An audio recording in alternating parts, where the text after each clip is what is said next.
right, welcome to you, intrepid Herle Burlyites. Thank you for inviting me into your earbuds for our weekly interview pod.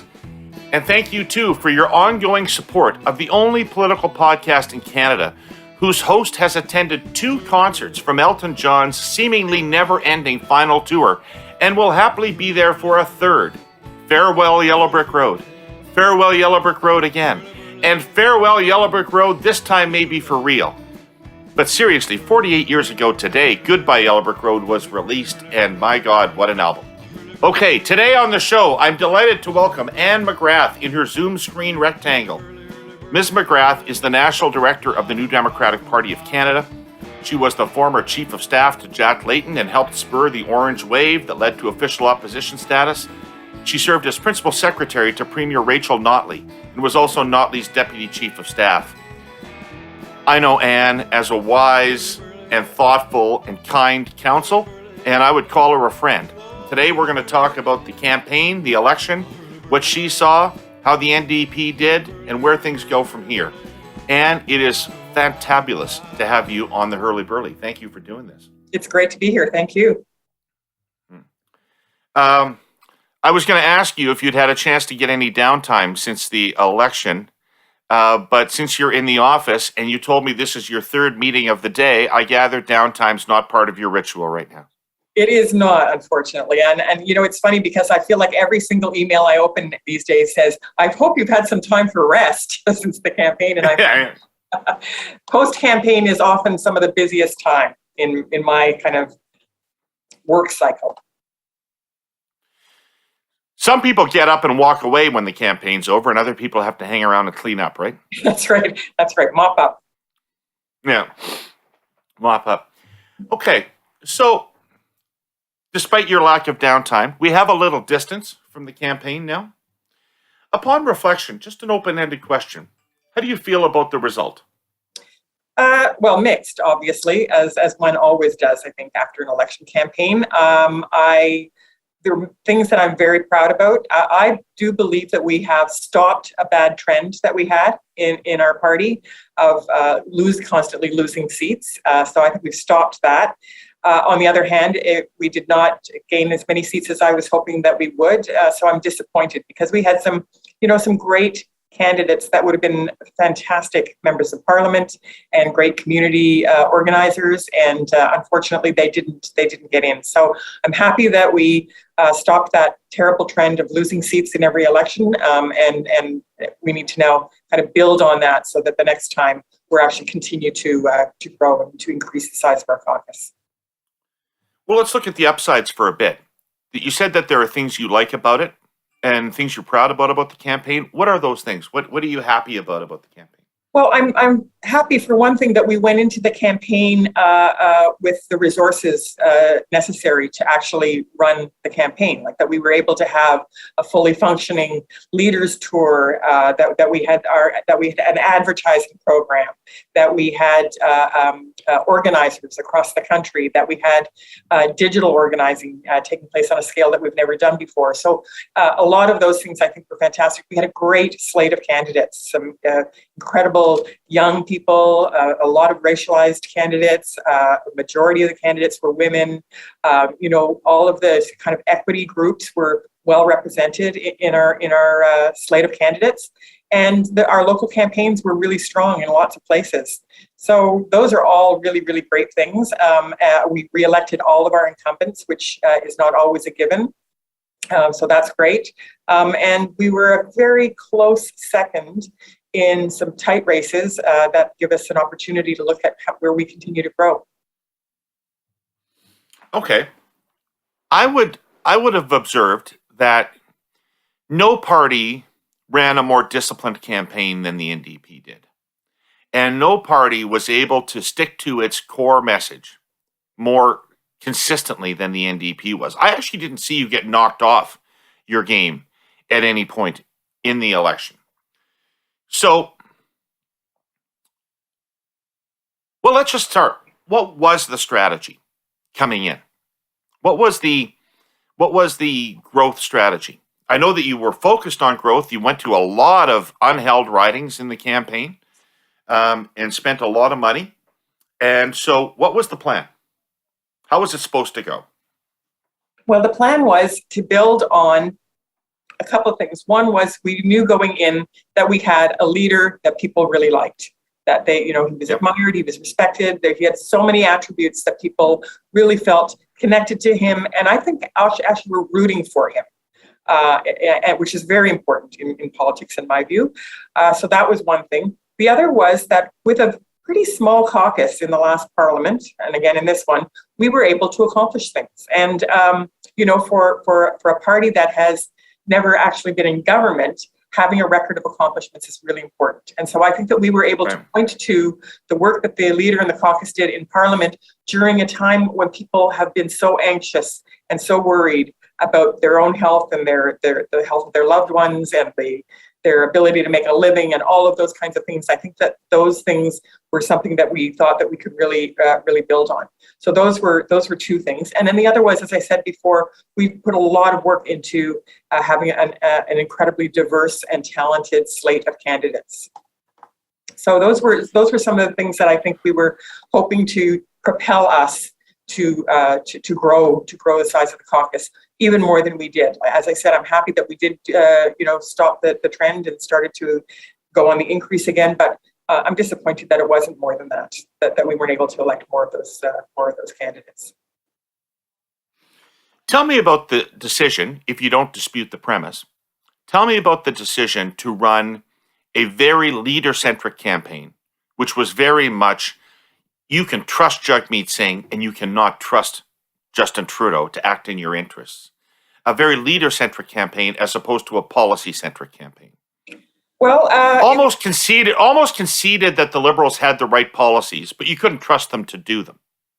Well, I think we were going a lot on character for sure. And the decision to run a leader-centric campaign was research-based. Primarily. I mean, we had the research that was our own internal research, focus groups, polling, etc.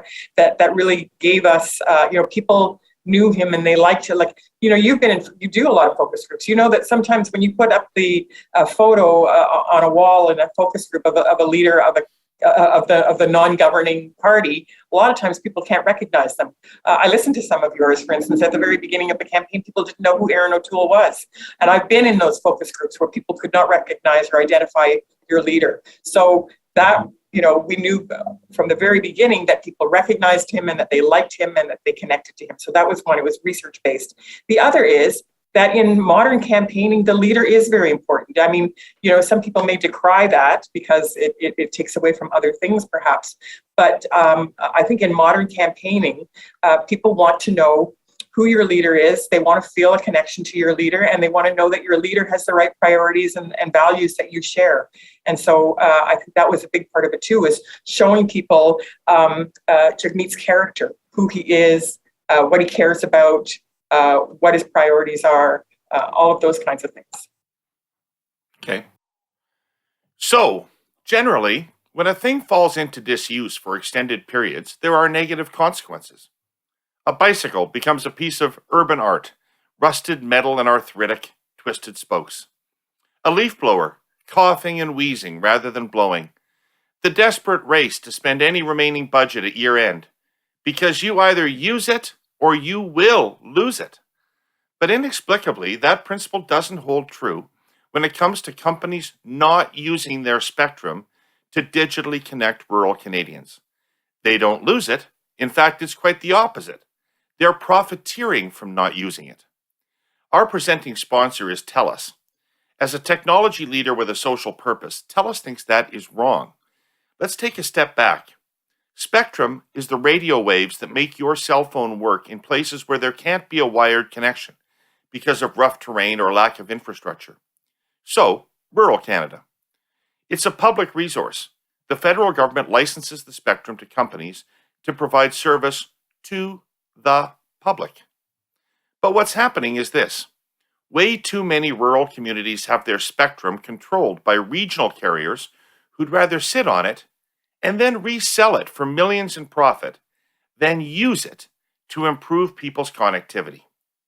We should be clear about this. The term regional does not equate to underdog or even small.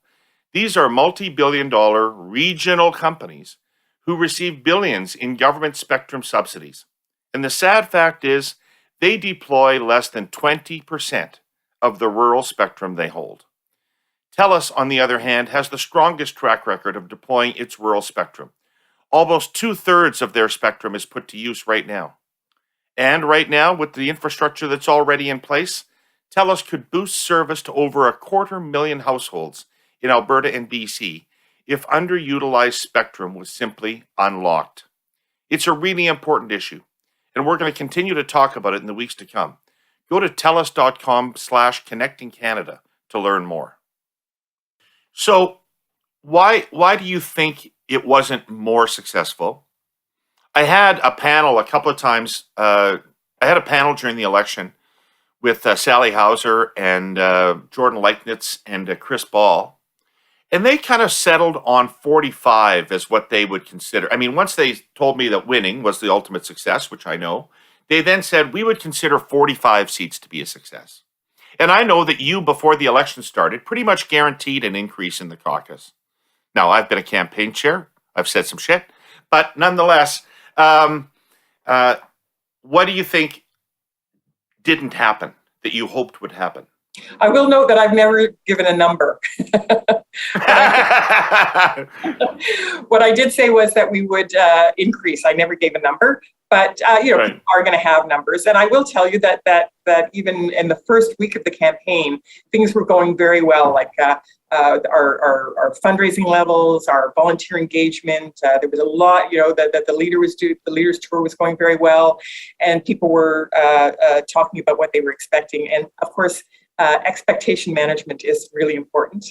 And I remember saying to many people, I'm really worried that if we get 30 seats, people will be disappointed. Right. Because there is this sense when there's that kind of momentum and everything like that. So I probably was hoping, as I said, I was hoping for more.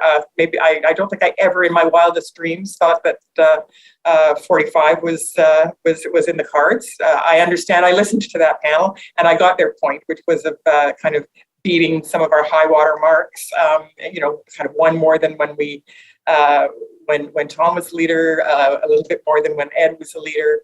So I think that was what the rationale was. But no, I mean I think that. Why it wasn't more than in the additional seat that we got. I would say a lot of it is the pandemic.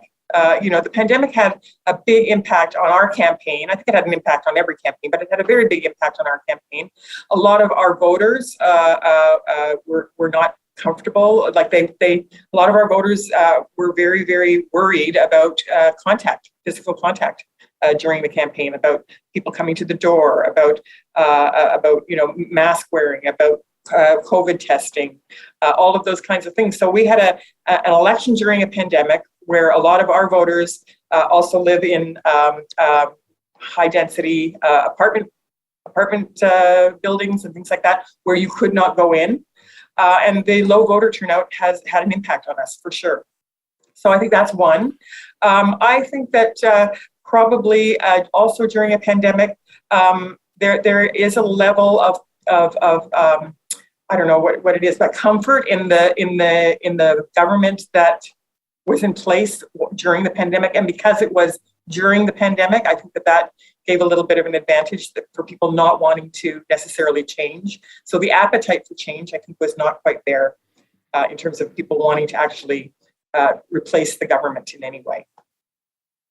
Right. So as to the I'm just curious, as somebody that's been in this position, as the campaign went on and the numbers didn't move, did you consider doing anything differently?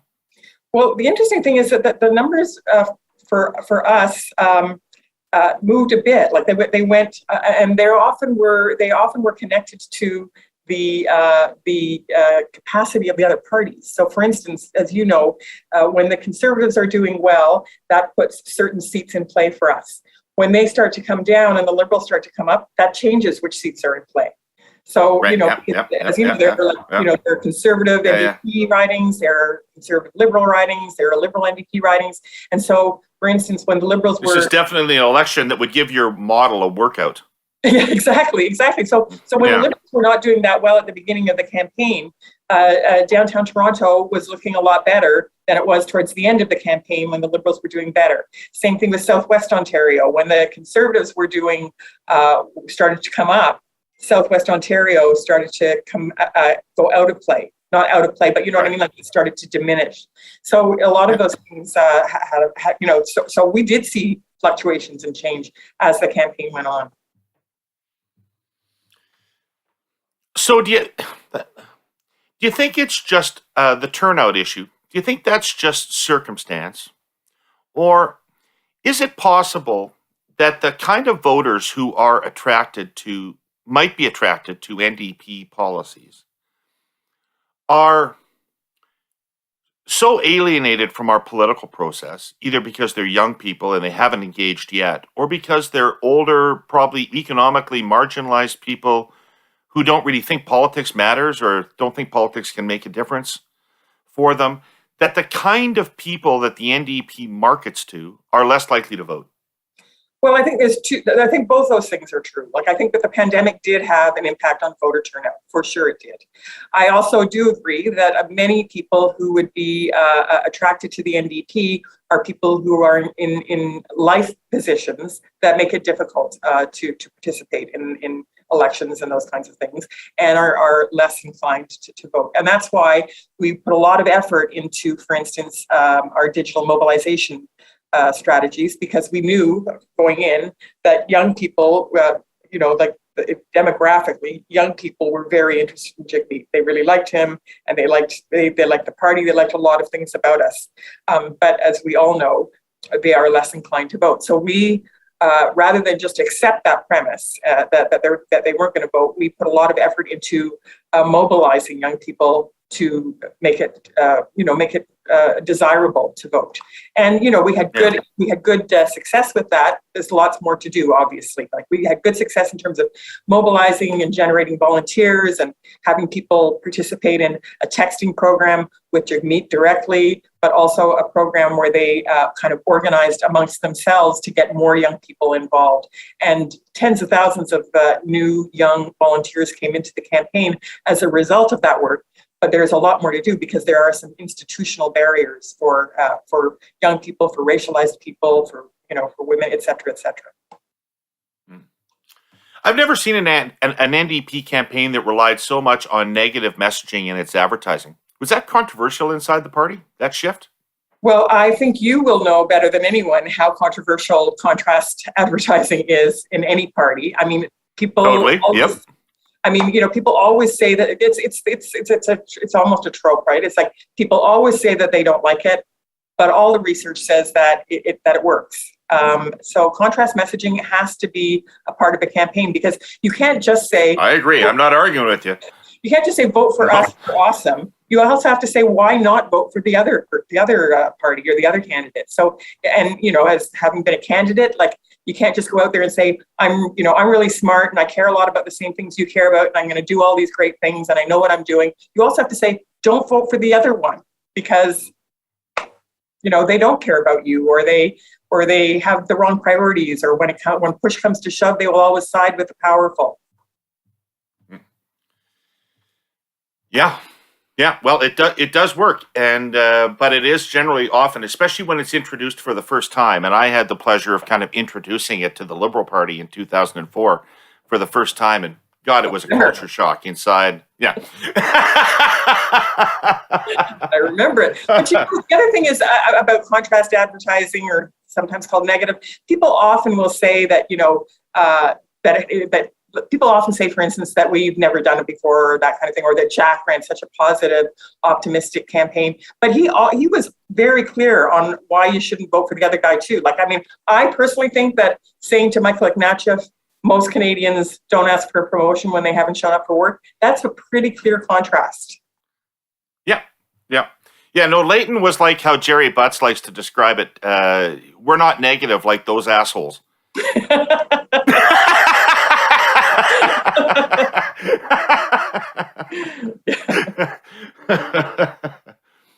What interested you about the Liberal campaign? Well, I thought they were very focused. I found that they were very focused. They were very.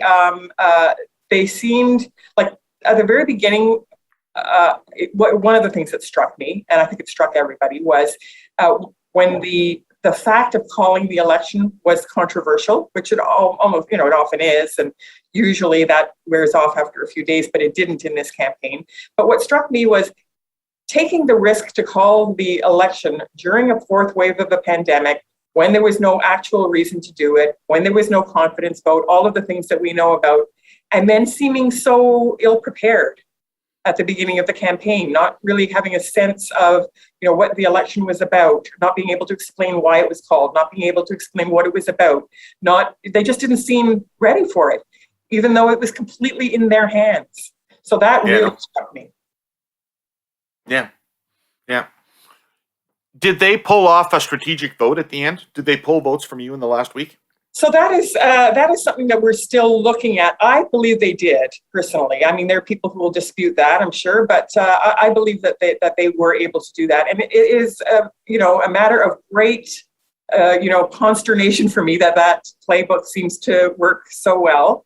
And I don't know if we've found a way yet around it. I mean, different things work in different ridings, but by and large, I think that it is something that the Liberals always use, and I expect them to use it. And I think they use it because it works in some places that are really important to them and to us.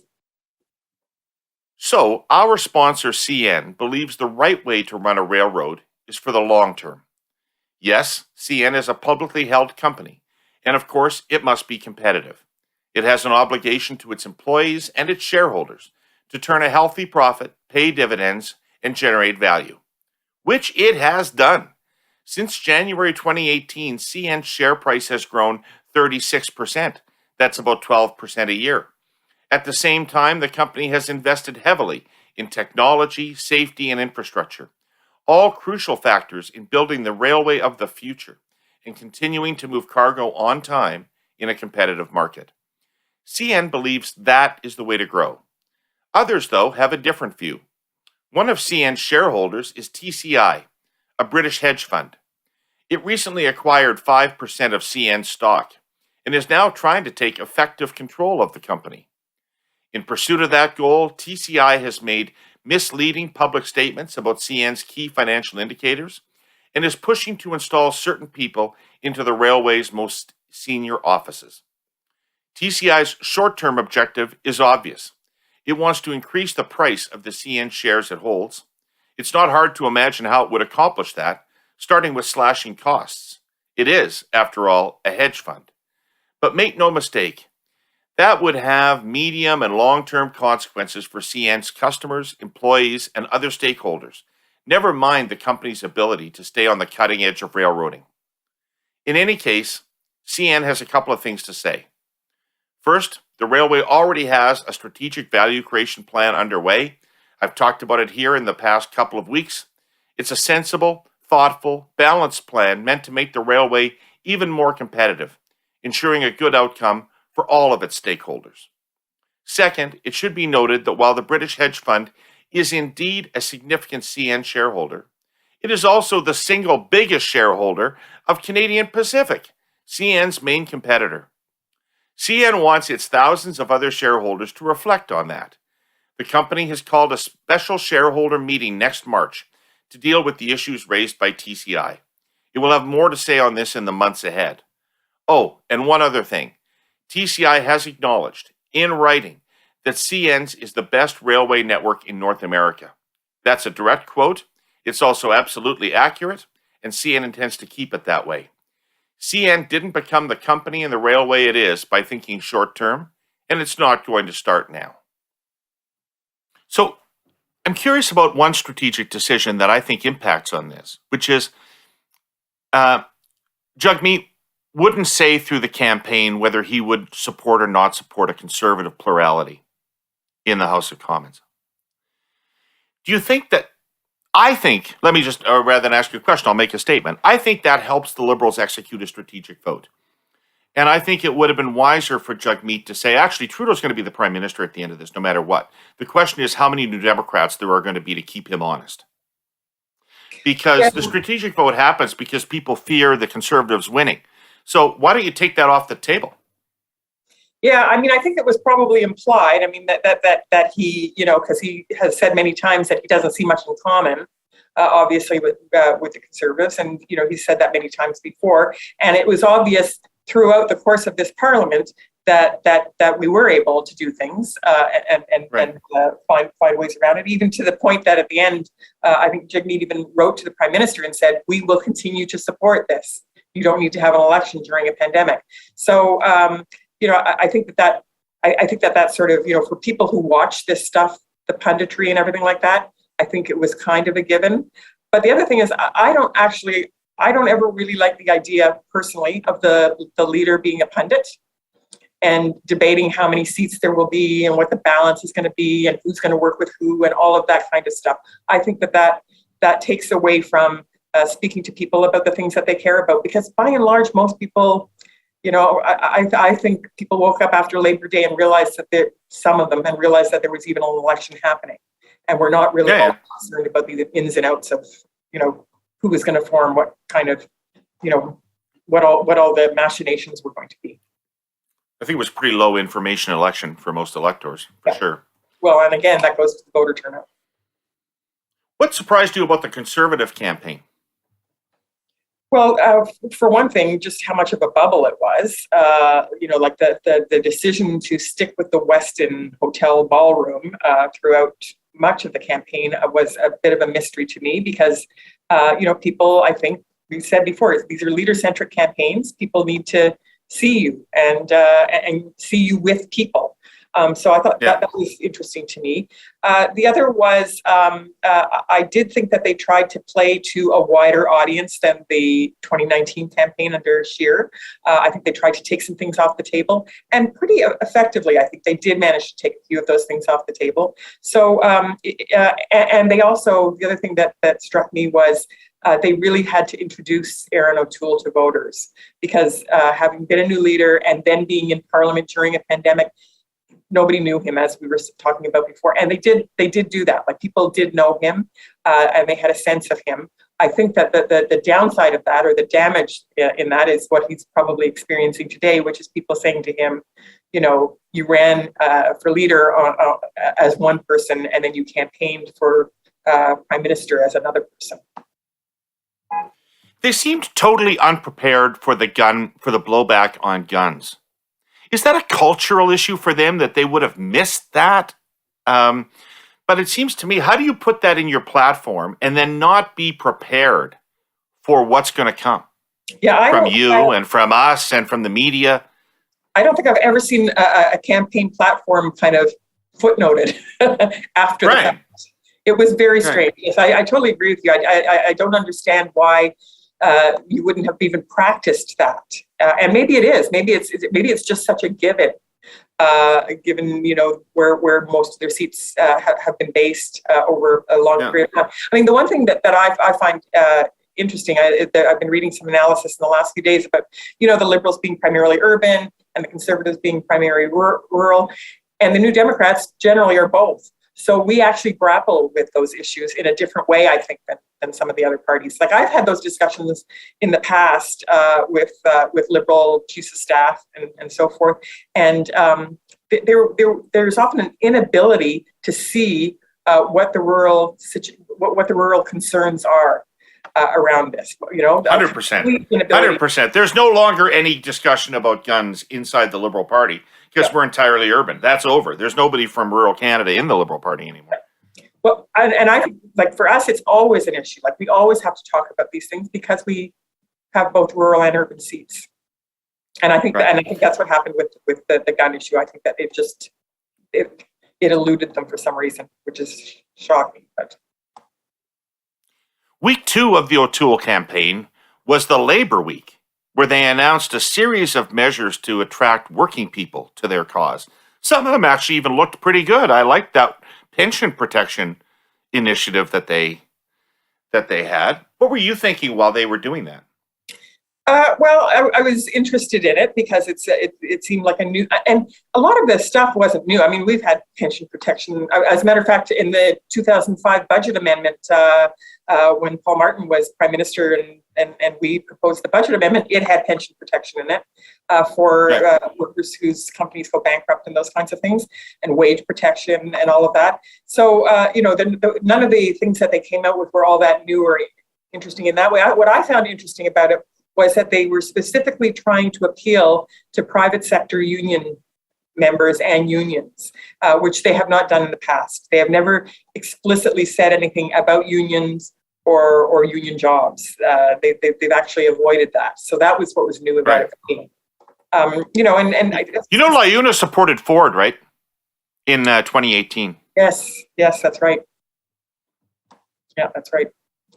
And, certainly we've seen differences in the way that working class voters approach politics over the last few years. We see more starkly, obviously, in the United States. But, I personally believe that to be anti-union in Canada is a big mistake. So I think it's smart to try and do that. I don't think it's very effective in the sense that, again, for me anyway, it goes to the who you were when you ran as leader and who you are when you run as Prime Minister, because the prior persona of Mr. O'Toole was not very union friendly at all, or even worker friendly. I mean, had voted against so many things that were important to union members, and sat around the table when some awful decisions were being made by the Harper government that not just hurt union jobs, but hurt many jobs. Yeah, it's one of the ironies, Anne, as the Conservatives and the media are debating whether the Conservatives should have effected a move to the center strategy or not as a party. Nobody's really talking about how credible that move to the center was, which in my view was not very much at all, because it was unveiled in the election campaign itself, and it evidently did not have the support of the party, and didn't match with O'Toole's history, as you say. So I'm not sure that you can say that a centrist Conservative campaign failed, because I'm not sure Canadians bought that. That's right. They were not. They were unconstrained by consistency. Okay, so I shouldn't say things behind your back. I should say to your face what I say behind your back. And by you, I mean the NDP. So what I've been saying is that what I saw in this election campaign was the progressives of the country, for some reason, and I don't actually really know why, but for some reason, really disappointed in Trudeau. Trudeau starting the campaign very weakly and evidently without the personal pull he's had in the past. The Greens imploding completely, and Singh being enormously popular. If this isn't a potential realignment election for the NDP, what would one be? That is a good kind of encapsulation of a lot of things. I go back to, though, I think that people are, progressives particularly, very disappointed in Trudeau. I don't know if they were disappointed enough to actually overcome that in the context of a pandemic election. I think that despite the fact that we were very disciplined, as you say, about prosecuting our case, I don't know if people were as disappointed as they needed to be in order to actually make a real change during a pandemic election. And I mean, all you have to look at is the decision to go to Tofino last week, but he was able to get through blackface in the 2019 campaign. Like, he is able to consistently disappoint, but manage to somehow convince people that a change is not a good idea, even though, so it's almost like a disappointed vote, right? People are not voting with enthusiasm. Again, I go to the low voter turnout. People are not voting enthusiastically for Trudeau or the Liberal government. They are accepting what is there, in my view, at this point. Right. But I think that there's still, but that's why I think there is still a lot of room for us to grow, because I think that all of those circumstances continue to exist. Right. Since Confederation, Owning a home has been part of the Canadian dream. For most people, that dream is much more than just a monthly mortgage payment. A home is where we create our fondest memories and where we can truly be ourselves. For too many, especially young adults, that reality is out of reach and it's getting worse. The good news is our original sponsor, the Ontario Real Estate Association, or REA for short, has a plan to save the Canadian dream of home ownership. It includes lowering costs for first-time buyers, ending money laundering in the real estate market, and cutting years of red tape that is standing in the way of more affordable homes for families. The AREA plan will lay the foundation for a future where all people can find a place to call home. When we support the dreams of all of us who want to own a home, we're building healthier families, stronger communities, and a safer, more secure future for all. Read their plan at orea.com/affordable homes. Okay. The question that perhaps I'm most curious about is Bill 21 in Quebec. And what the political calculus is, I'm interested in it from all the parties, but what the political calculus is in leaving that issue alone for the NDP. It feels to me like Jagmeet Singh has achieved such a level of acceptance. I want to get to this in a second, to what extent there's resistance, but a very broad level of acceptance among the mainstream of Canadian society. And yet there's this Bill 21 thing. The Liberals don't want to touch it because they've got so many seats at stake in Quebec. Conservatives don't want to touch it, I guess, because they have ambitions for seats in Quebec. You guys had this anomaly in 2011, but surely it's recognized internally as an anomaly now and not a normal state. Almost had nothing to lose and could have barnstormed English Canada on that issue and galvanized progressives and certainly minorities in favor of that. To me, the politics of that seem obvious, except for what? Well, I don't see any value in barnstorming the rest of Canada against Quebec, for one thing. I mean, I think that would be a huge mistake. I believe, though, that because just expand on that. It's an important point. Can you just expand on why that would be a mistake? Because I think you're going to make a point about brokerage parties. Because I think that there is a point to be made that has been made a few times now, that there is a perception of Quebec that is not accurate. It's like, these things exist in Quebec, but they don't exist in other places. And Jagmeet is a very good kind of person for this, because he experiences racism everywhere in Canada, not just in Quebec, and racialized people experience racism across the country.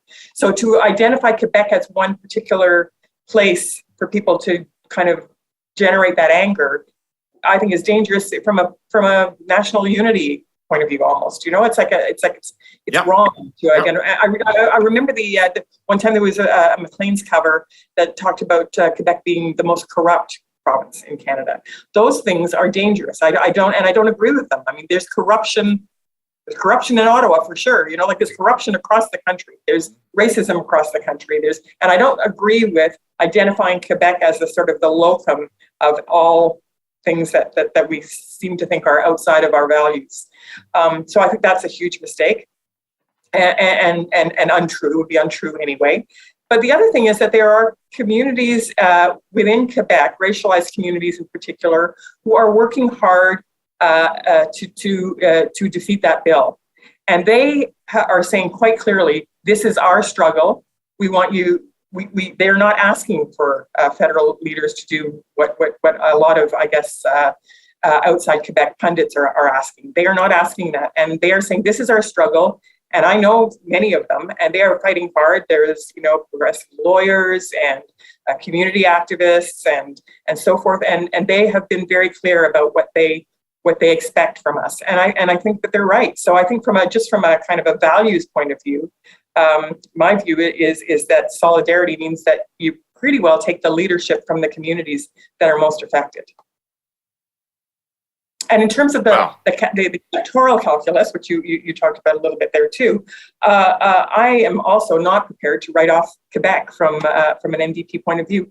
While it is true that that was a wave in 2011, I don't think you can be. I think it's hard to be a credible federal party in this country without Quebec. I actually think, well, without any province, but in particular Quebec. I think Quebec, you must have representation there. It is a disappointment to me that we don't have more than one seat there. And I think we have to really focus hard on growing our support in that province.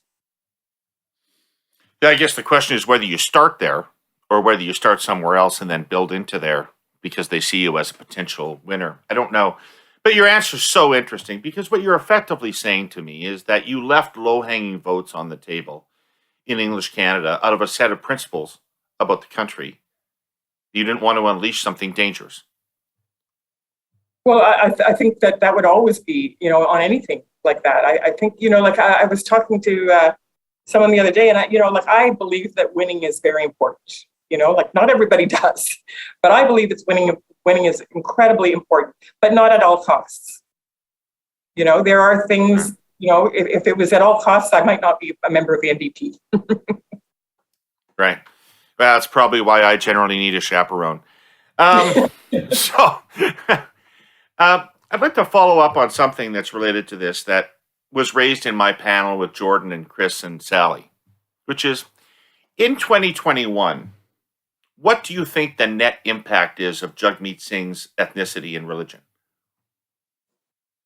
I think it is incredibly positive. I have, colleagues, for instance, who talk to me about, like, whenever, things get, in every political party, there are moments where you get kind of cynical and, depressed or whatever about things. And I have colleagues who say to me, as racialized, they say to me, they're racialized, and they say how important it is for them to see a racialized leader. And, I've talked to people who've been members for years, who've been activists, and they say they never felt at home in the NDP before. So I think it is incredibly important. I'm sorry. I think it's very important to have him there because I think it sends a message to all the racialized people, but also to everybody that has felt marginalized or shut out. And I think it has a huge impact on those communities for sure. And I think that, he is well accepted across, like those were not just, in all those opinion polls that talked about him and his leadership qualities, those weren't just racialized Canadians that were answering those polls. People really like him. They trust him. Does it cost you Saskatoon West? I think that we can get Saskatoon West still. I'm very hopeful about it. It was a really hard fought campaign. I think that these are factors for sure. Like they are factors. We'd be naive to suggest otherwise. But I think it's a fight that's worth. It's a fight that's worth it. Right. Okay. Well, so you come out of an election, and for better or worse, for all parties, elections really shape perceptions of the party and then are the foundation on which you move forward. How are you feeling going forward? How are you feeling as you think about another election in 2 or 3 years? Well, I'm feeling very optimistic, actually. I really am. I feel like we ran a very good campaign. It didn't turn out exactly as we wanted, but it was a very good campaign. It was positive. It was forward-looking. It was... Keep your ad agency. What's that? Keep your ad agency. Yes. Okay, I will. I'll tell them that. It was well run. I mean, I've been in campaigns. I remember, I often was told after the 2011 campaign that was a flawless campaign. It was not a flawless campaign. There is no such thing as a flawless campaign. But there are good campaigns and there are bad campaigns, and I've been on both. And this was a good one. I think we've got a good team. I think we've got a good leader. We've got a lot of energy and enthusiasm at the grassroots level. And I've been talking to a lot of the candidates who were not successful, probably about 20 or so in the last week and a bit. And not one of them has said to me that they won't run again. So that to me is a very good sign. They had a Great. positive experience. They had more volunteers. They had money coming in the door. They felt proud of the central campaign, and they felt proud of what they were able to do locally, and they're ready to get going again. Okay, my last question for you, Anne. Assume that you're playing a senior role in the next NDP campaign. Do you want Erin O'Toole to be the leader of the Conservative Party or not? Well, I think that I think there would be a mistake for them to get rid of him now, to be honest. I really do. I think leaders grow. Generally speaking, in our party, with one notable exception, we tend to hang on to leaders for a while and give them the opportunity to develop and so forth. People talk about 2011 a lot, and it's like, that was not an overnight success. That was 4 campaigns with Jack Layton, and 4 campaigns and about 3 or 4 almost campaigns, where we, and none of them were flawless, none of those campaigns. But we learned a lot. He learned a lot, we learned a lot. And I think we're in that spot now, again, of doing it like that. So I think that it's so hard to say, who you want is, because you don't get to decide, for one thing. And it's such an internal decision for them. I think the current Conservative Party, with its particularly with its divisions around what kind of a party it wants to be, is never going to have a leader that is going to be able to kind of propel them to where they want to be. They need to figure out who they are, and they haven't been able to do that.